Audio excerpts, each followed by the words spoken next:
O nosso tema de hoje, o segundo tema, é salvação, teorias ou doutrinas e aspectos. Amém? Vamos ler 1 Timóteo 1,15.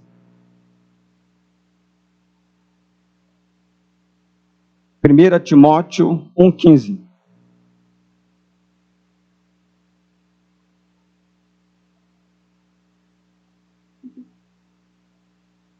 Amém? Todos acharam?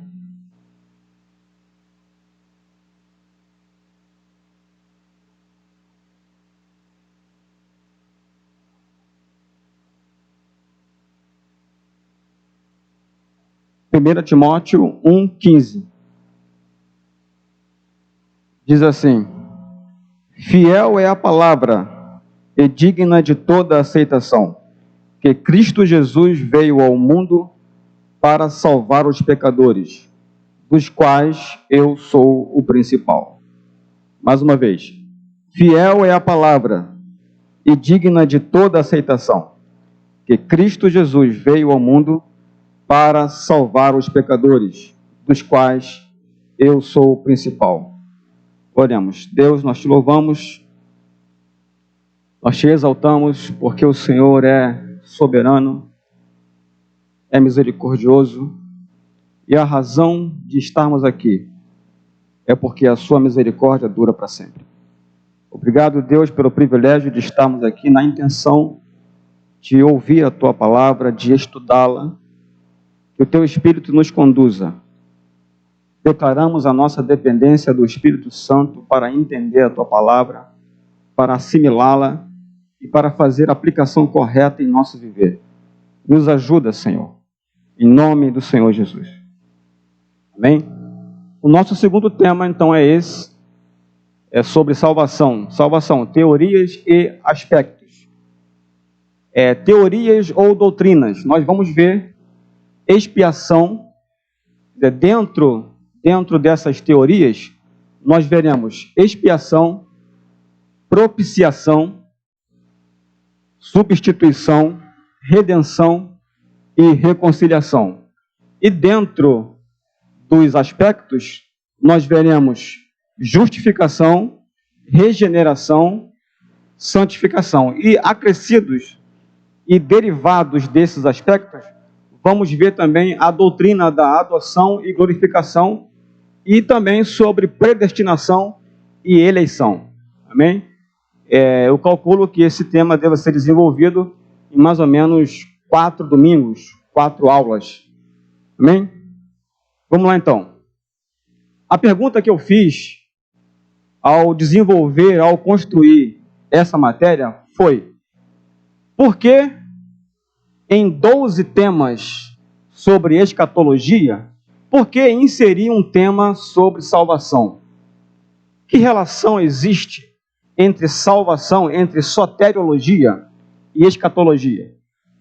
Soteriologia, para quem não sabe, é doutrina da salvação. Soteriologia, sotério, salvação, logos, estudo, doutrina ou ensino. Então, soteriologia é estudo ou doutrina sobre doutrina da salvação por um redentor. Amém? Todos aqui sabem que quem nasce em Salvador é soteropolitano.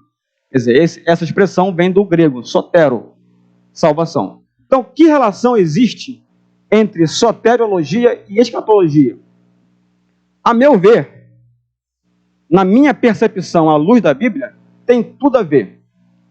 Primeiro, Apocalipse, que é um livro extremamente, profundamente escatológico, ele é exatamente o desfecho de um plano de Deus que começou em Gênesis. Então, Apocalipse, que ainda trata de eventos futuros, de eventos que para nós ainda vai acontecer, é exatamente a conclusão de um plano de redenção. Portanto, salvação tem também um aspecto escatológico. E, segunda razão, a salvação, ela tem a finalidade de atingir o homem na sua plenitude. E o homem não é só corpo. O homem é espírito, alma e corpo. E isso acontece em 3 tempos: passado, presente e futuro. Nós fomos salvos. Ok? Estamos sendo salvos. Presente. E seremos salvos. Nós já fomos salvos. E isso aconteceu aonde? Em nosso espírito.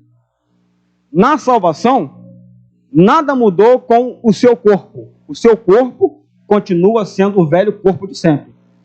Na salvação, a vida eterna atingiu o seu espírito. Nós já temos vida eterna. Nós não vamos ter vida eterna, nós já temos agora.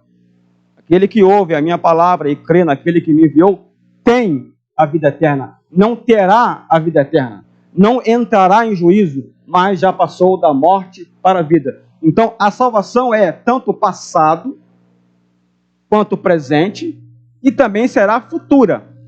Quer dizer, fomos salvos, estamos sendo salvos, e a partir da salvação, nós entramos em um processo, e isto acontece em nossa alma.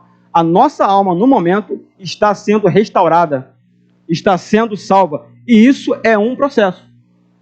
E nós seremos salvos quando o Senhor voltar, e o nosso corpo mortal, o nosso corpo físico, for redimido.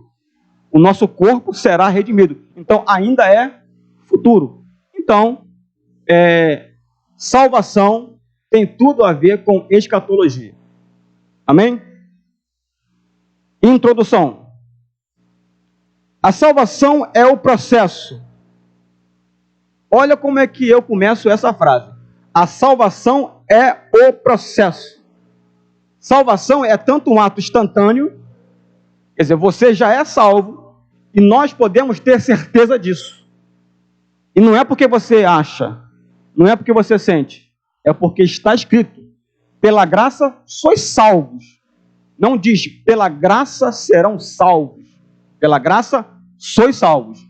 Porque salvação é um ato de Deus instantâneo. Somos salvos. Mas também é um processo.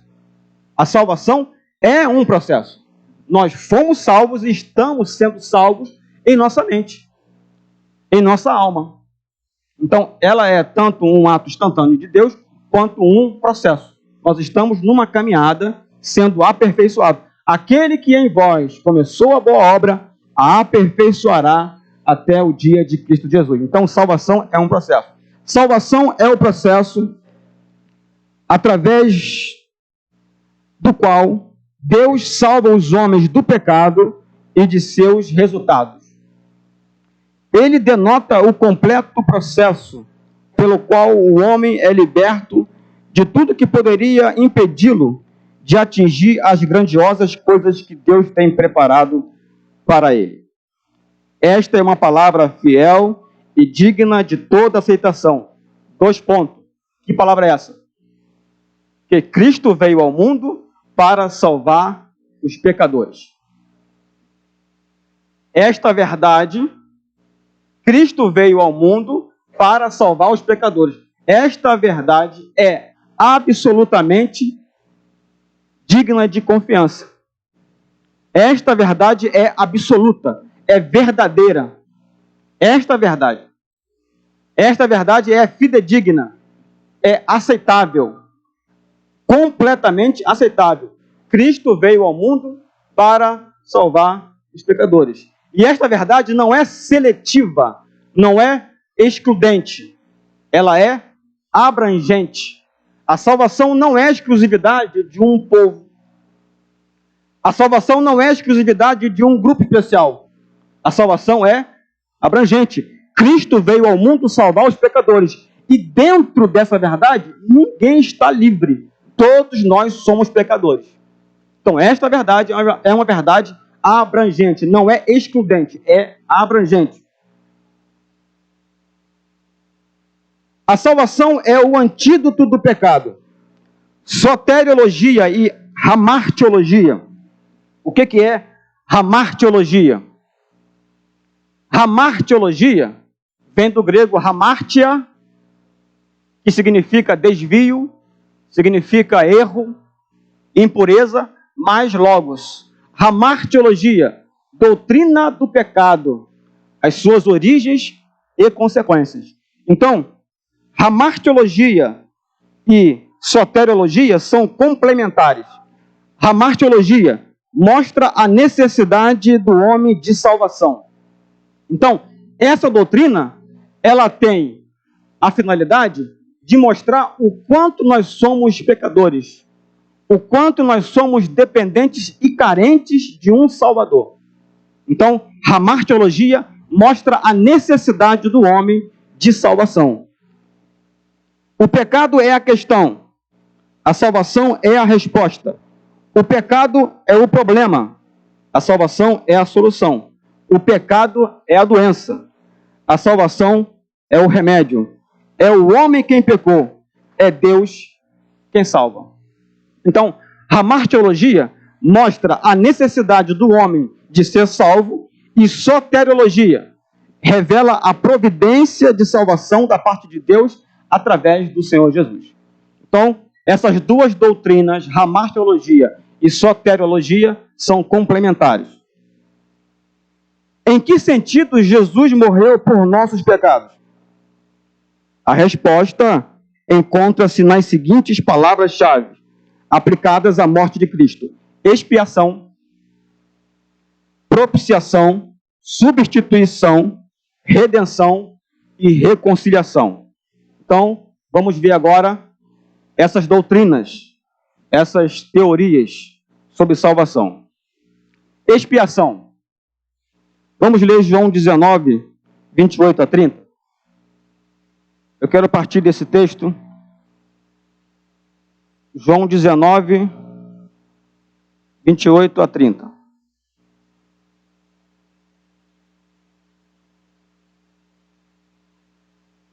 Diz assim: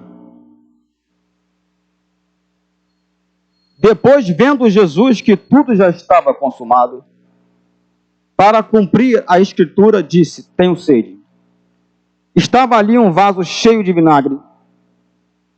Embeberam de vinagre uma esponja e, fixando-a num caniço de sopo, lhe achegaram à boca. Quando, pois, Jesus tomou o vinagre, disse: está consumado. E, inclinando a cabeça, rendeu o espírito. Fato histórico. A crucificação de Jesus é um fato histórico incontestável. Nem mesmo os ateus contestam isso. Só que isso não foi um plano de emergência de Deus.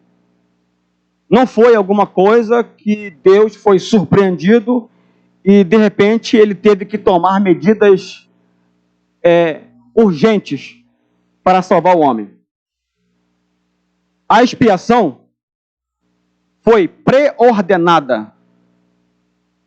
Antes que o homem nascesse, antes que o homem pecasse, Deus já havia pré-estabelecido a expiação. Deus já havia pré-determinado salvar o homem. Então, a expiação não foi um plano B de Deus. Foi um plano pré-estabelecido antes dos tempos eternos. A expiação que foi pré-ordenada, ela foi prefigurada tipicamente no ritual do Antigo Testamento. Ela foi prefigurada. Os sacrifícios que eram feitos eram prefiguração de uma redenção futura que seria perfeita. Certo? Os sacrifícios que eram temporários, que eram provisórios, eles foram sombras de uma realidade que aconteceu na cruz, no está consumado. Então, a expiação foi pré-ordenada antes dos tempos eternos, prefigurada nos rituais de sacrifícios do Antigo Testamento e cumprida historicamente na cruz. Na cruz, o está consumado é o cumprimento desse plano de expiação de Deus. Então, não foi algo assim de emergência. A história secular nos quer fazer pensar que a morte na cruz de Jesus foi um acidente. Ele estava indo muito bem, alcançando reconhecimento, alcançando fama, e de repente teve que se deparar com a cruz. E não foi isso. A cruz já estava predeterminada. Deus, na sua infinita graça, pelo seu amor com que muito nos amou, pré-estabeleceu a salvação antes de mesmo criar o mundo. A expiação não foi um pensamento de última hora da parte de Deus. A queda do homem não o apanhou de surpresa, de modo a necessitar de rápidas providências para remediá-la. Antes da criação do mundo, Deus, que conhece o fim desde o princípio, proveu um meio para a redenção do homem. Os sacrifícios eram apenas temporários e imperfeitos de cobrir o pecado, até que viesse uma redenção perfeita. Os sacrifícios eram prefigurativos, eram sinais proféticos de um sacrifício eterno e perfeito. O cordeiro pascal era preordenado vários dias antes de ser sacrificado. Vamos ler Êxodo 12, 3 a 6. Êxodo, capítulo 12, 3 a 6.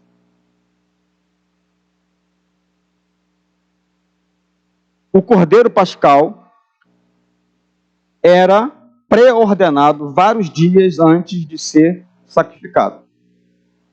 Esse texto aqui, ele está falando da saída do povo de Israel do Egito. Nesse dia que Israel sai, Deus estabeleceu a Páscoa.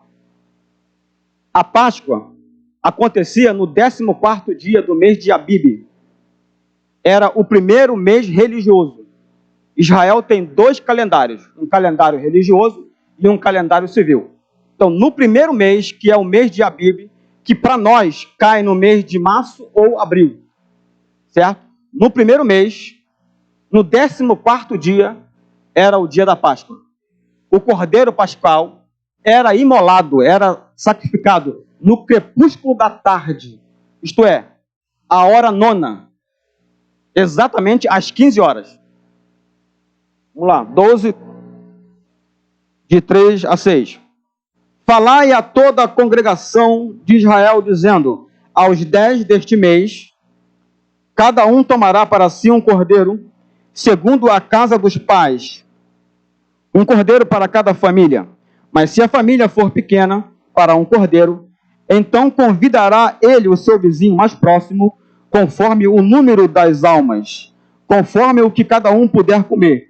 Por aí, calculareis quantos bastem para o cordeiro. O cordeiro será sem defeito, macho de 1 ano.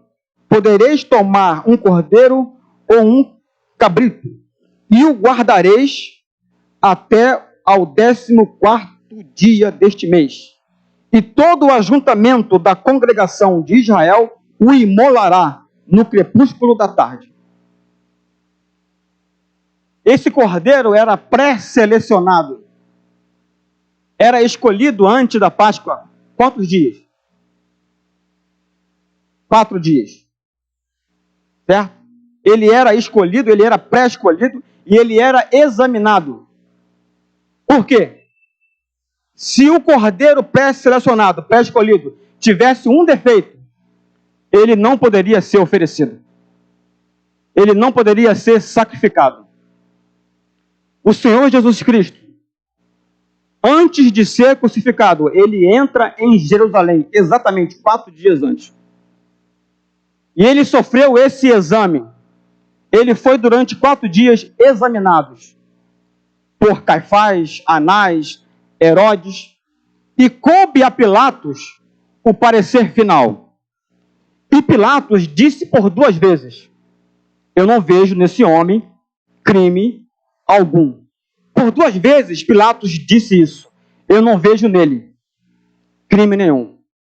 Pilatos, sem saber o que estava dizendo, ele disse: este é o Cordeiro de Deus para a Páscoa. Sem saber o que ele dizia, ele estava dizendo: este homem é o Cordeiro para a Páscoa. Por quê? Ele foi acusado falsamente. levantaram contra Jesus falsas acusações. Ninguém conseguiu provar nada. E coube a Pilatos o parecer final. E ele disse: eu não vejo nele crime algum. Por quê? Se eles conseguissem provar alguma coisa contra Jesus, ele não seria morto. Porque desde Moisés até aquele ano em que ele foi morto, existiram muitas Páscoas. A cada ano tinha Páscoa. E as Páscoas que aqui aconteceram foram prefigurações da Páscoa verdadeira que iria acontecer. Naquele ano, seria a Páscoa profetizada. E se eles encontrassem em Jesus algum erro, algum pecado, ele seria livre. Mas porque Pilatos disse: não vejo nele crime algum, ele foi para a cruz. Porque ele era a pessoa qualificada para isso. Jesus foi o nosso e é o nosso Cordeiro Pascal. Aquele que se deu em expiação por nossos pecados. O Cordeiro Pascal era preordenado vários dias antes de ser sacrificado.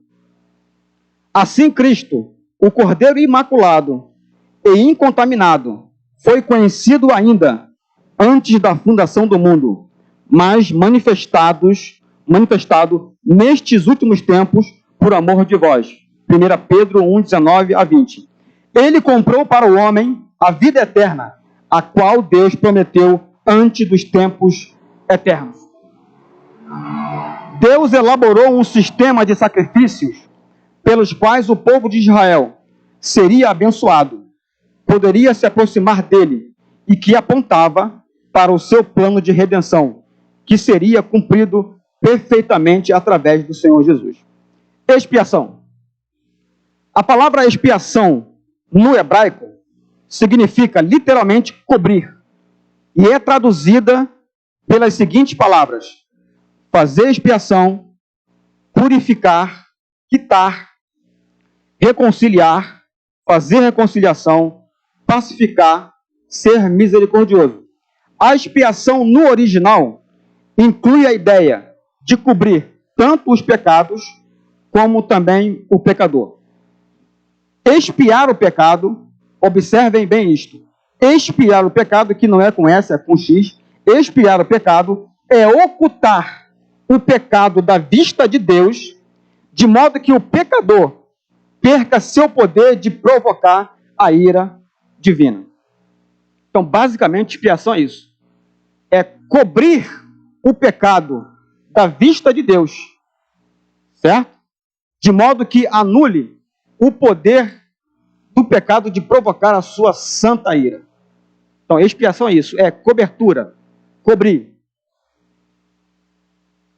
A expiação traz na sua definição duas ideias principais. Primeiro, juízo e perdão.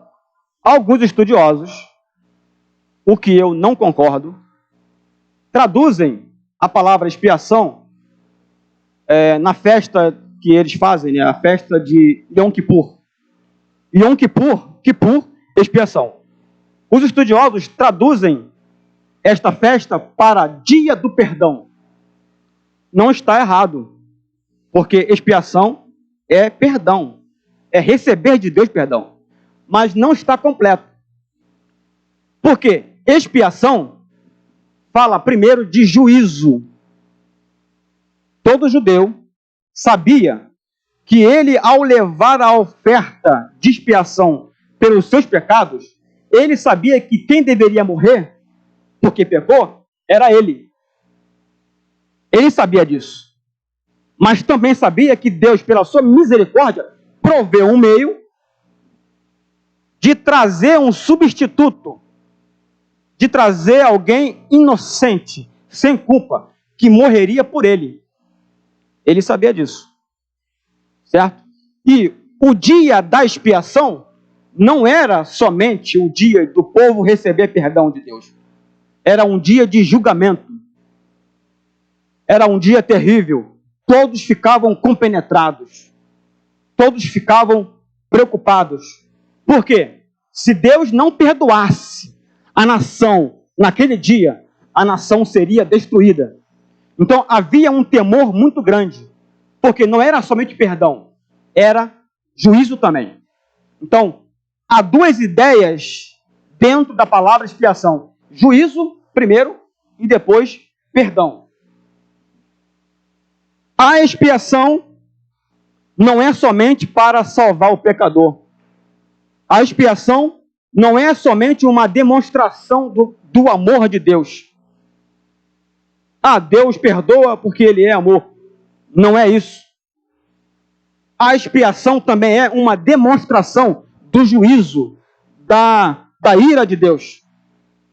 A expiação nos traz essa ideia, a demonstração da ira de Deus, do juízo de Deus sobre o pecado. E o texto, há muitos textos, mas o texto que serve de referência para isso é: o castigo que nos traz a paz estava sobre ele. Juízo e perdão. O juízo que deveria recair sobre mim, recaiu sobre alguém que não tinha culpa. O castigo que nos traz a paz estava sobre ele. Amém? E em consequência disso, eu hoje tenho nele paz. Através dele, eu obtenho paz com Deus. Então, expiação não é só perdão, não é só receber salvação. É também juízo de Deus. Então, na cruz, nós vemos isso. A morte de Cristo, ela é expiatória. A morte de Cristo tem esse aspecto de expiação. Ela é expiatória. Porque Deus julgou a humanidade na cruz. Mas quem recebeu o castigo não foi você. Foi Jesus Cristo. Então, ele é o nosso Cordeiro Pascal. A função da expiação é fazer reparação da lei violada e reatar a comunhão interrompida entre Deus e o homem. Então, qual é a função da expiação? Não é perdoar, meramente. A função da expiação não é trazer salvação apenas, mas é reparar a lei violada. Houve uma violação. O pecado é uma violação. Então, a expiação tem esse propósito: reparar a lei violada. E, em consequência disso, reatar a comunhão interrompida entre Deus e o homem. Então, expiação, na minha visão, fica assim: expiação é salvação, perdão, remissão, em razão da reparação da lei violada. Quer dizer, nós somos salvos, nós somos remidos, somos perdoados, em razão de ter havido uma reparação da lei que fora violada. Amém? Então, basicamente, expiação é isso. Propiciação. Propiciação significa juntar, tornar favorável ou efetuar reconciliação. Um sacrifício de propiciação traz o homem para perto de Deus. Propiciar é aplacar a ira de um Deus santo pela oferta de um sacrifício expiatório. As palavras tanto expiação quanto propiciação, propiciar, propício, não são termos que nasceram da nossa cultura. São termos judaicos. A palavra expiação, a palavra bode expiatório, de onde que vem isso?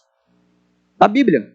Então, expiação, propiciação são termos bíblicos que nós pegamos emprestados para a nossa língua. Então, propiciação significa tornar propício, tornar aceitável, favorável a Deus. A propiciação, ela é o resultado da expiação. Em razão da expiação, certo? Nós nos tornamos, por causa de Cristo, aceitáveis a Deus. Então, propiciação é isso. Propiciar é aplacar a ira de um Deus santo pela oferenda de um sacrifício expiatório. Há 3 versículos, há 3 textos que trazem a palavra propiciação. Vamos ler Romanos 3, 25.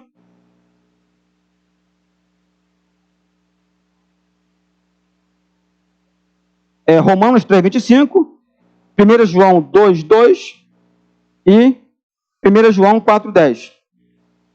Romanos 3, 25. Eu vou ler a partir do verso 21 também. Vamos lá. Diz assim: mas agora, sem lei, se manifestou a justiça de Deus, testemunhada pela lei e pelos profetas.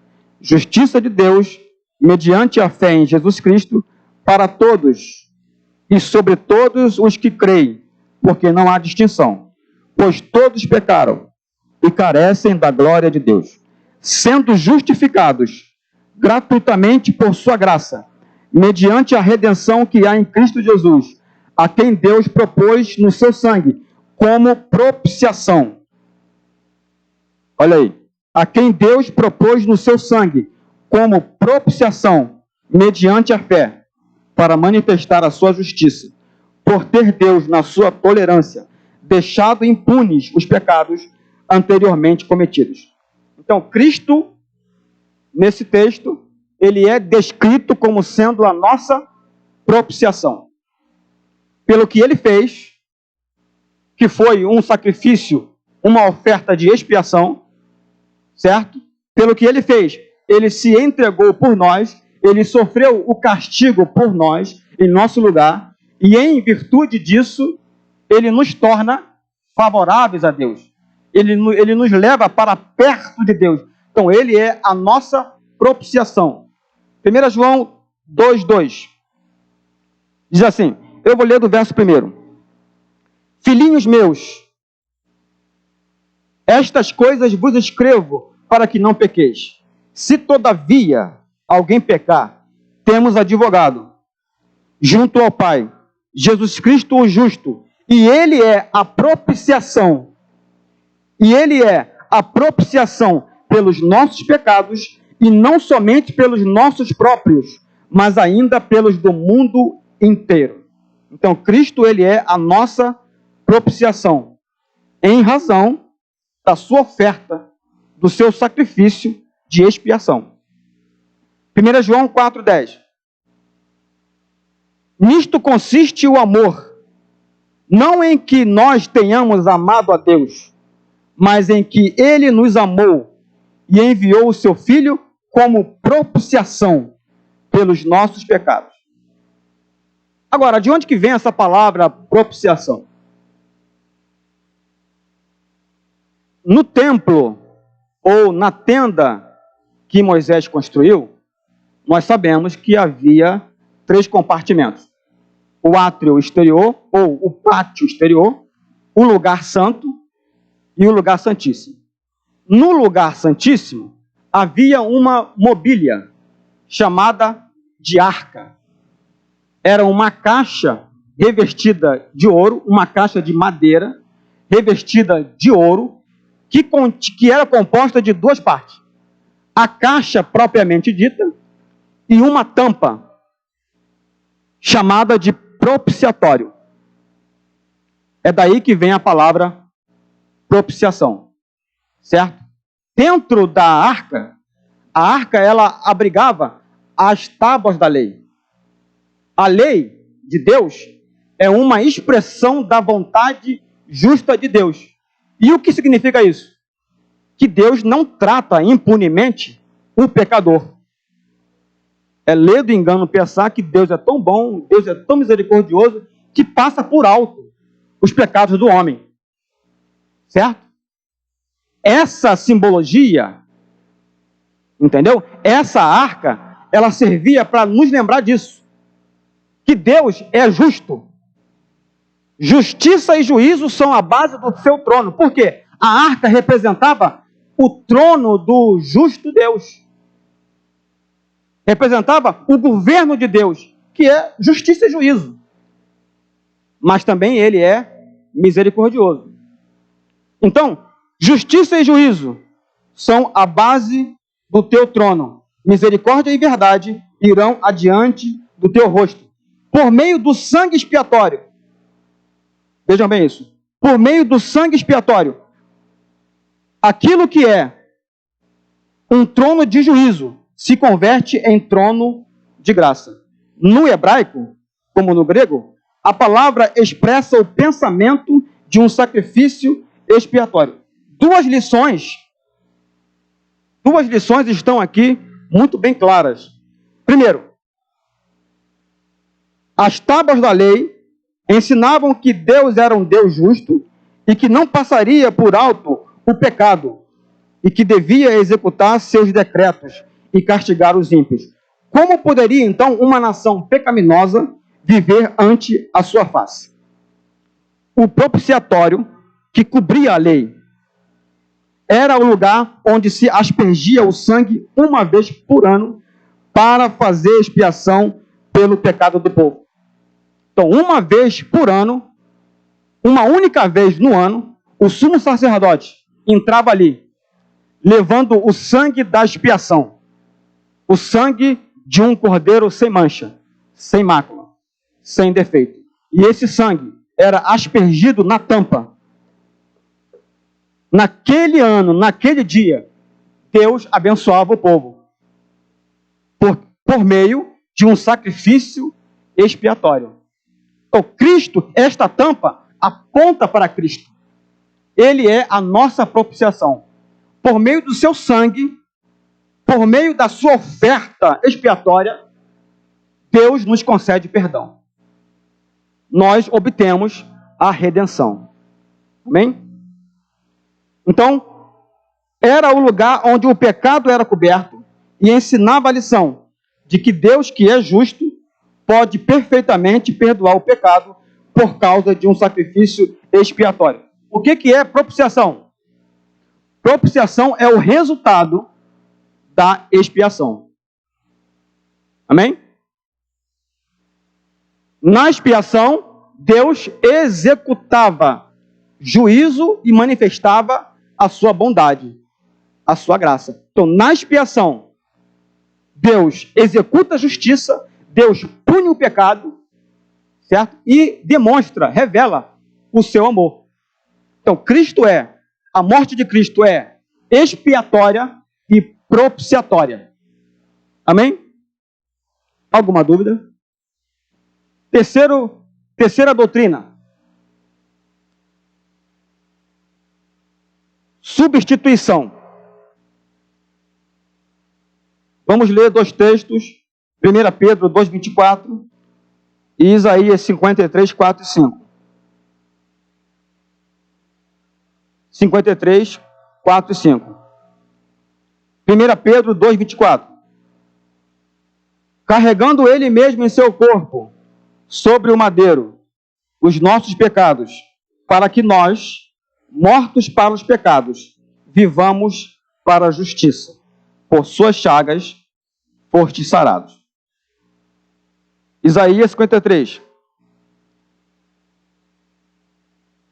Certamente ele tomou sobre si as nossas enfermidades, e as nossas dores levou sobre si. E nós o reputávamos por aflito, ferido de Deus e oprimido.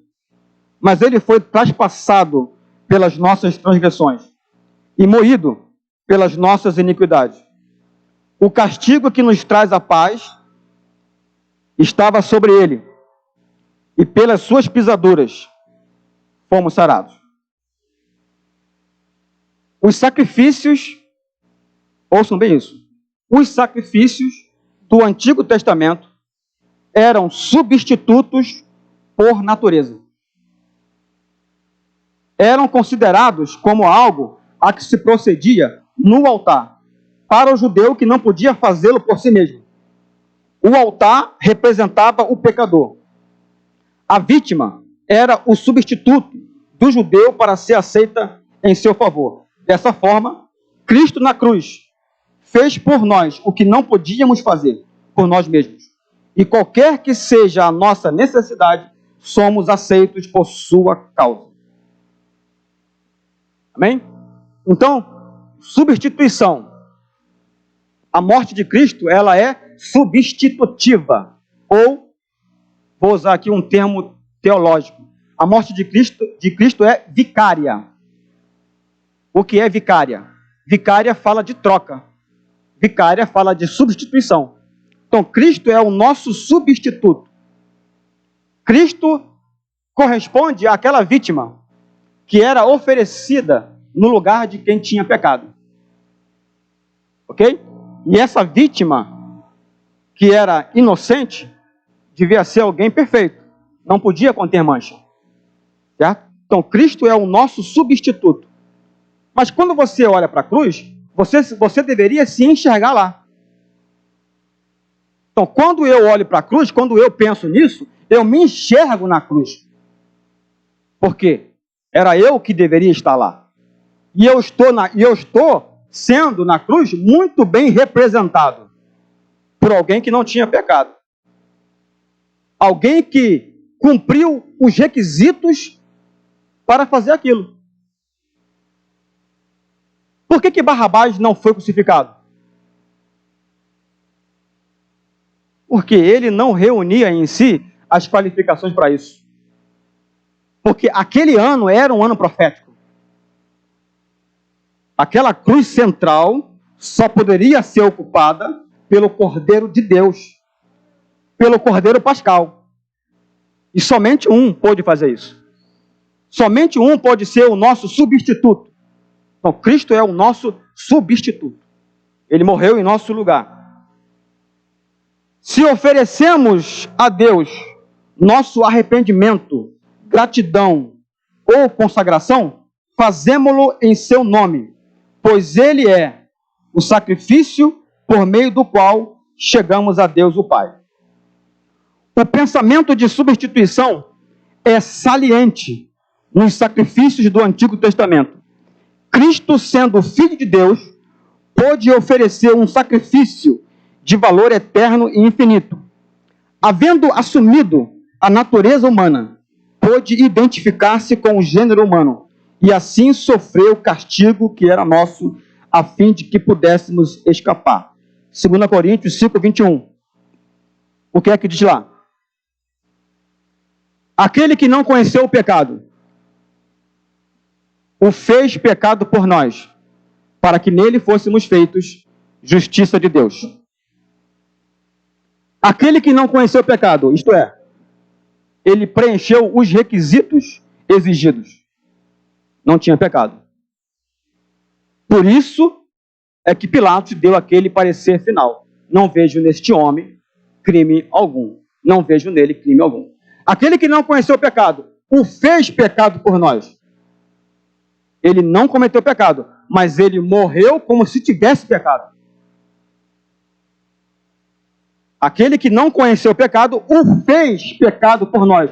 Isto é, nos substituiu, nos representou na cruz. Ele tomou o que era nosso, ele recebeu o que era nosso, ele sofreu o castigo que era nosso, ele sofreu a condenação que era nossa. Aquele que não conheceu o pecado, o fez pecado por nós, para que nele fôssemos feitos justiça de Deus. Isto é, ele não nos substituiu apenas para que nós escapássemos do juízo. Observe que aqui houve uma contrapartida. Aquele que não conheceu o pecado, o fez pecado por nós, para que nele fôssemos feitos justiça de Deus. O que é que você é hoje? Justiça de Deus. Eu sou justiça de Deus. Não que eu tenha feito alguma coisa para merecer isto. Isto vem a mim por dádiva. Porque houve uma troca, uma substituição, uma contrapartida. Ele levou a nossa morte, ele morreu a nossa morte, ele morreu por nós, ele sofreu por nós, e em contrapartida, nós recebemos o que é dele: santidade, justiça, vida. A justiça dele é nossa. Entende? E é por isso que nós somos salvos. Porque nós recebemos a justiça de Deus, a justiça de Cristo. Estão me entendendo? Então, a morte de Cristo tem esse aspecto. Ela é substitutiva. ou ela é vicária. Então, ela é expiatória, propiciatória, e ela é vicária, porque ele nos representou. E por conta disso, nós recebemos o que é dele. Redenção. A palavra redenção, a palavra redimir, tanto no Antigo como no Novo Testamento, significa tornar a comprar por um preço, livrar da servidão por preço. O Senhor Jesus é o Redentor e sua obra expiatória é descrita como redenção. Eu tenho aqui alguns textos, eu não vou lê-los todos, mas eu quero ler apenas 2. Quem quiser anotar aí, pode anotar. Apocalipse 5:9, Gálatas 3:13, Mateus 20:28, Apocalipse 14:13, Gálatas 4:5, Tito 2:14, 1 Pedro 1:18-19. Eu vou ler Apocalipse 5:9. O que é redenção? Ou o que significa redimir? A palavra redenção, a palavra redimir, assim como expiação, assim como propiciação, são termos judaicos. Nós pegamos emprestados esses termos. A palavra redenção nasce de um costume judaico, de uma lei que foi dada de Deus para Moisés. 5:9. E cantavam um novo cântico dizendo: digno és de tomar o livro e de abrir os seus selos, porque foste morto e com o teu sangue compraste para Deus. Jesus, com o seu sangue, comprou para Deus. E com o teu sangue compraste para Deus homens de toda tribo, povo, língua e nação. Então, a palavra redenção, redimir, significa isso.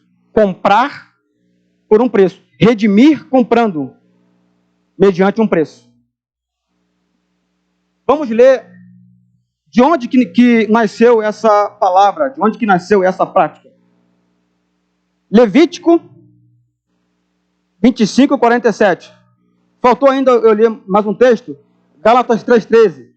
Cristo nos resgatou da maldição da lei, fazendo-se ele próprio maldição em nosso lugar. Vamos ler agora Levítico 25:47-49.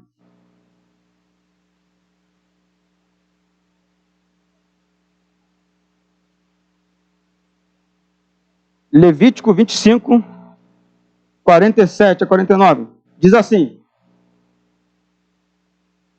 quando o estrangeiro ou peregrino que está contigo se tornar rico, e teu irmão junto dele empobrecer, e vender-se ao estrangeiro ou peregrino que está contigo, ou a alguém da família do estrangeiro, depois de haver se vendido, haverá ainda resgate ou redenção para ele.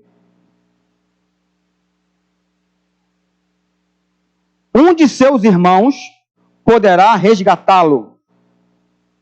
Repetindo, depois de haver se vendido, haverá ainda resgate para ele. Um de seus irmãos poderá resgatá-lo. Seu tio ou primo o resgatará. Ou um dos seus, parente da sua família, o resgatará. Ou se lograr meios, se resgatará a si mesmo. Isto é, segundo essa lei, se alguém ficasse endividado, certo? E se vendesse para um estrangeiro, ele poderia ser resgatado se ele tivesse recursos para isso. Se ele lograsse recursos para isso, ele mesmo poderia se resgatar. Certo? Mas nós não temos recursos para isso. O nosso resgate é muito caro. O homem não pode por si mesmo se resgatar. O homem por si mesmo não pode se salvar. O homem não é salvo por recursos próprios. Mas segundo essa lei, ele poderia ser resgatado, ele poderia recuperar a sua propriedade através de um parente. Primeiro, esse parente tinha que reunir condições para isso e tinha que desejar fazer isso. Primeiro, tinha que ser parente. Não podia ser qualquer pessoa. Não podia ser um amigo, vizinho. Tinha que ser um parente. Estão me entendendo? Digno é o cordeiro que foi morto, e com o seu sangue compraste para Deus homens de toda tribo, povo, língua e nação. Para ser o nosso remidor, Deus, o Verbo eterno, teve que assumir a nossa parentela. Teve que ser como um de nós. Certo? E para nos redimir, tinha que ser Deus. Por quê? Porque só Deus é redentor. Ele disse isso. Ele disse: eu sou o Senhor, e fora de mim não há redentor. Eu sou Deus, eu sou o Senhor, e fora de mim não há Salvador, não há redentor. Então, para ser o nosso remidor, para ser o nosso redentor, tinha que ser Deus. Mas também tinha que ser homem. Tinha que ser alguém como nós. Então, o Verbo eterno se uniu à humanidade em parentesco de sangue. Porque ele tinha ossos, carne e sangue. Jesus Cristo era plenamente humano e plenamente Deus. Então, ele reuniu em si as qualificações para ser o nosso remidor, o nosso parente mais próximo, o nosso redentor. E Pedro, em seu discurso, ele diz assim: em nenhum outro debaixo do céu, em nenhum outro nome há debaixo do céu, pelo que importa que nós sejamos salvos. Em nenhum outro há salvação dado entre os homens, pelo qual devamos ser salvos. Pedro, inspirado pelo Espírito Santo, categoricamente está aqui dizendo que Jesus Cristo é o nosso Redentor. Portanto, ele é divino, ele é Deus. Porque só Deus pode salvar. Só Deus é Redentor. Então, a palavra redenção nasce desse costume. Quando Israel chega em Canaã, essa lei foi instituída, estabelecida. Toda a terra de Canaã foi dividida em porções e dada para as famílias. Cada família ficou sendo herdeira de uma porção de terra. E se alguém se endividasse a ponto de vender a sua propriedade ou vender a si mesmo e a sua família, ele poderia ser resgatado. Se tivesse recursos, ele poderia fazer isso. Mas se não, um parente próximo poderia fazer isso, desde que quisesse e tivesse recurso para isso. Amém? Para a salvação, para nos redimir, não podia ser alguém menos do que Deus, porque só Deus pode salvar. Só Deus é Salvador. Para ser o nosso Salvador, tinha que ser Deus, mas também tinha que ser homem. O Verbo, o Deus eterno, se une à raça humana em parentesco de sangue. Ele tinha carne, ossos e sangue, ele teve ancestrais humanos, teve fome, sede, cansaço, sentiu dor, angústia. Ele era plenamente humano, plenamente Deus. Digno é o Cordeiro que foi morto e com o seu sangue comprou para Deus homens de toda tribo, povo, língua e nação. E João, com respeito à sua humanidade que foi perfeita, João escreve dizendo: nós o vimos, nós o tocamos.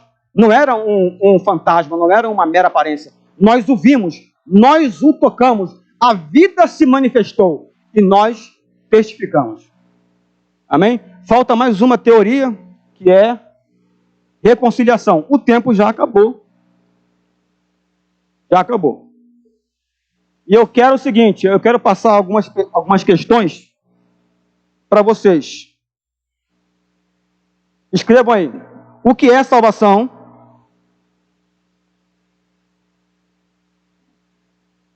Eu tenho tempo ainda? o que é salvação, o que significa hamartiologia,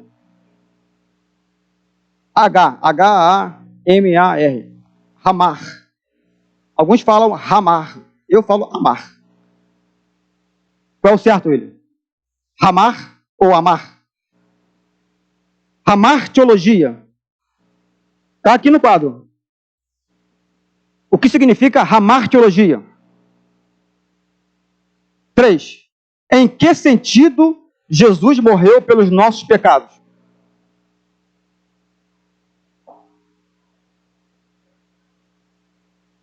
Em que sentido Jesus morreu pelos nossos pecados? 4. Qual é a função da expiação? Expiação com X. Qual é a função da expiação? 5. Paro por aqui. Na próxima aula eu passo para vocês ainda mais 4 perguntas. 5. ou 5ª. Quais são as principais ideias contidas na definição de expiação? Quais são as principais ideias contidas na definição de expiação? E eu, antes de terminar, para quem não esteve aqui no começo, eu quero justificar por que esse tema. Por que esse tema dentro de uma matéria que fala sobre escatologia? Quais são as principais ideias contidas na definição de expiação? Por que um tema sobre salvação dentro de uma matéria de escatologia? Na minha visão, tem tudo a ver porque a salvação ela tem aspectos futuros. Porque salvação, como eu disse, é tanto um ato instantâneo como um processo. Nós fomos salvos, estamos sendo salvos e seremos salvos. Certo? O nosso corpo ainda não foi redimido. É algo ainda futuro. Portanto, salvação tem a ver com escatologia. Amém? Estamos encerrados. Até a próxima aula.